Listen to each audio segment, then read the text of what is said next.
கொஞ்சம் வந்து அவேர்னஸ் கொடுக்கலாம் அப்படின்னு சொல்லிட்டு தான். வீட்டிலிருந்து வரக்கூடிய அபாயகரமான குப்பை. மக்கும் குப்பையில வந்து நம்ம என்னென்ன போடுறோம்னா, வீட்டுல இருந்து வரக்கூடிய காய்கறி வேஸ்ட்டு, பழ வேஸ்ட்டு, முட்டை ஓடு, டீ தூள், நம்ம பூ வேஸ்ட்டு, இலைத்தழைகள், இது எல்லாமே வந்து மக்கும் குப்பை. அது எல்லாத்தையுமே திருப்பி மறுசுழற்சி பண்ணி நமக்கு வந்து உரம் பேக்கெட்டா தயாரிச்சு நமக்கே கொடுக்குறாங்க.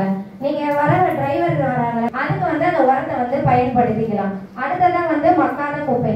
மக்காத குப்பையில நம்ம என்ன வீட்டுல இருந்து வரும், தயிர் பேக்கெட்டு, பால் பேக்கெட்டு, மசாலா கவரு, ஷாம்பு கவரு, பசங்க யூஸ் பண்ற பிஸ்கெட் கவர், சிப்ஸ் கவர், இது எல்லாமே வந்து மக்காத குப்பைகள்ல நமக்கு வரும். அதை மட்டும் கொஞ்சம் தனியா பிரிச்சு அவங்கள்ட்ட கொடுத்தீங்கன்னா திருப்பி அதையும் மறுசுழற்சி பண்ணி நமக்கு வந்து திருப்பி பிளாஸ்டிக் பொருளாவே நமக்கு வந்து கிடைக்குது. நம்ம நிறைய வந்து இப்போ நம்ம வந்து பிளாஸ்டிக் பொருளை வந்து நம்ம யூஸ் பண்ணிட்டு இருக்கோம். ஃபுல்லாவே நம்மளால பிளாஸ்டிக் பொருளை யூஸ் அசால்டஸ் வேஸ்ட், அபாயகரமான கழிவு. என்னென்ன வீட்டில் வந்து வயசானவங்க இருப்பாங்க, அவங்க இன்ஜெக்ஷன் போடுவாங்க, இன்சுலின் போடுவாங்க, அதை டெய்லியுமே டிஸ்போஸ் பண்ணுவாங்க. அப்புறம் எக்ஸ்பைர்ட் ஆனது வீட்டில இருந்து வரக்கூடிய அபாயகரமான குப்பை. இந்த குப்பையை ஹேண்டில்னு சொல்லிட்டு ஒரு மிஷின் இருக்கு, அதுல போட்டு எல்லாத்தையுமே வந்து டிஸ்போஸ் பண்ணிடுறோம். அதுல வரக்கூடிய சாம்பலை வந்து நம்ம என்ன பண்றோம்னா, ஆலோ பிளாக் தயாரிக்கிறாங்கல்ல, அதுக்கு வந்து நம்ம வந்து டிஸ்ட்ரிபியூட் பண்ணிடுறோம். அதே மாதிரி ரோடு போடுறதுக்குலாம் கார் போடுறோம், பயன்படுத்துறாங்க. இந்த மாதிரி குப்பைகளை வந்து 3 விதமா தரம் பிரிச்சு கொடுக்கறதுனால நமக்கு வந்து குப்பை மேட்ல வந்து குப்பை வந்து சேராது. இங்க நீங்க கொடுங்கையூர் சைட்லாம் போய் பார்த்துருப்பீங்க, அங்க மலை மாதிரி குப்பை வந்து குவிஞ்சு இருக்கும். அது என்ன குப்பை டம்ப் பண்றாங்க, அங்க ஒரு நாளைக்கு 5000 டன் மெட்ரிக் குப்பை வந்து டிஸ்போஸ் ஆகுதாங்க. 5000 டன் ஒரு நாளைக்குன்னா அப்போ ஒரு வருஷத்துக்கு எவ்வளவு குப்பை வந்து நீங்களே கொஞ்சம் கணக்கு எடுத்து பார்த்துக்கோங்க. ஸோ அதனால நம்ம வந்து குப்பைகளை தரம் பிரிக்கிறதுனால நம்ம வந்து குப்பை மேட்டுக்கு குப்பை போறதை வந்து கொஞ்சம் கம்மி பண்ணலாம். அதை வந்து மறுசுழற்சி செய்யப்படுறாங்க.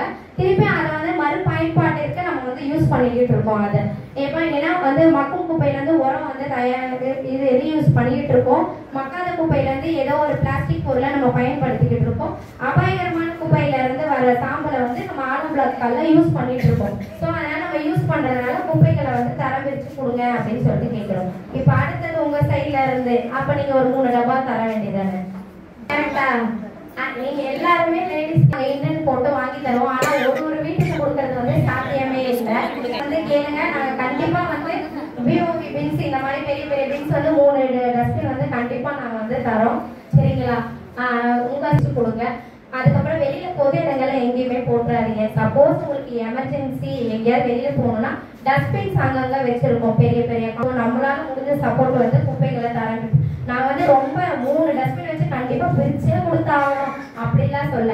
டெய்லியுமே வர மக்கும் குப்பைகளை தனியா கொடுத்துட்டீங்கன்னா மக்காத குப்பைகளை பிளாஸ்டிக் கவர் அது தனியா பிரிஞ்சிடும். இந்த நாப்கின்ஸ்லாம் நீங்க அவங்க கிட்டலாம் அதெல்லாம் வந்து நமக்கு ரேரா மாசத்துக்கு ஒரு நாள் தான் நமக்கு கட்டும். அதை மட்டும் கொஞ்சம் வந்து கேர்ஃபுல்லா பார்த்து கொடுங்க அவங்க கிட்ட சொல்லி.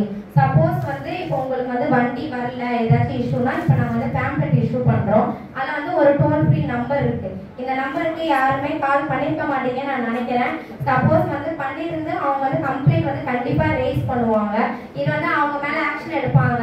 சில பேர் வந்து சொல்றாங்க அவங்க எதுக்கு பாவம், அவங்க மேல எதுக்கு ஆக்ஷன் எடுக்கணும், நான் உங்ககிட்ட மட்டும் சொல்றேன் அப்படின்னு. அவங்க மேல ஆக்ஷன் எடுக்கிறதுக்காக நாங்க சொல்லல, அந்த ஒர்க் வந்து உங்களுக்கு நடக்கணும். இப்போ வந்து உங்க தேவையில கண்டிப்பா வந்து கம்ப்ளைண்ட் பண்ணுங்க. அந்த குப்பையை கிளியர் பண்ணி கம்ப்ளைண்ட் ரெஜிஸ்டர் பண்ணி திருப்பி உங்களுக்கு ஃபோன் பண்ணி அக்னாலஜ் பண்ணுவாங்க, எடுத்துட்டாங்களா குப்பையை எடுத்துட்டாங்களா அப்படின்னு கேட்பாங்க. ஸோ அதனால கண்டிப்பா இந்த நம்பருக்கு கால் பண்ணுங்க. குப்பை சம்பந்தமா மட்டும்தான் இந்த நம்பரு.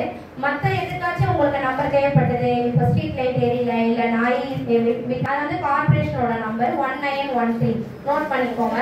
அந்த நம்பருக்கு கால் பண்ணீங்கன்னா ஜென்ரலா எந்த விஷயமானாலும் நீங்க அந்த 1913 நம்பருக்கு கால் பண்ணி கேட்கலாம். சரிங்களா? எங்களோட பேஜ் இன்ஸ்டாகிராம் ஃபேஸ்புக்ல இருந்தீங்கன்னா அதை கொஞ்சம் ஃபாலோ பண்ணுங்க. குப்பை சம்பந்தமா திருவொற்றியூர்ல என்னென்ன நாங்க ஆக்டிவிட்டிஸ் பண்ணிட்டு இருக்கோம் அப்படின்றத டே டு டே அப்டேட் பண்ணிட்டு இருக்கோம். அதனால நீ கொஞ்சம் வந்து அதை வந்து ஃபாலோ பண்ணி பார்த்துக்கலாம். ஏதாவது டவுட்ஸ் இருக்கா? திருப்பியுமே வரும் கால். நீங்க அங்க அதே தான் 1913 தான் கால் பண்ண சொல்லியிருக்காங்க. அந்த நியூஸ் நானுமே கேட்டேன். அந்த நம்பருக்கு பண்ணி நீங்க சொன்னாலுமே திருப்பி அந்த நியூஸ் வந்து எங்களுக்கு தான் வரும். நாங்க தான் எடுக்கிற மாதிரி இருக்கும். அதனால குப்பை சம்பந்தமா நீங்க எதா இருந்தாலுமே இந்த நம்பருக்கு கால் பண்ணலாம். நீங்க வீடு காலி பண்றீங்க, அந்த குப்பையை எடுக்கணும் அப்படின்னாலுமே இந்த நம்பருக்கு கால் பண்ணி தாராளமா சொல்லலாம். இப்போ அப்படி இருக்கும்போது அந்த நம்பருக்கு பண்ணீங்கன்னா வேற வண்டி வந்து உடனே எடுப்பாங்க. நாங்க 3 ஷிஃப்ட்ல வேலை செஞ்சுட்டு இருக்கோம். A shift, B shift, C shift 3 ஷிஃப்ட்ல இருக்கோம்.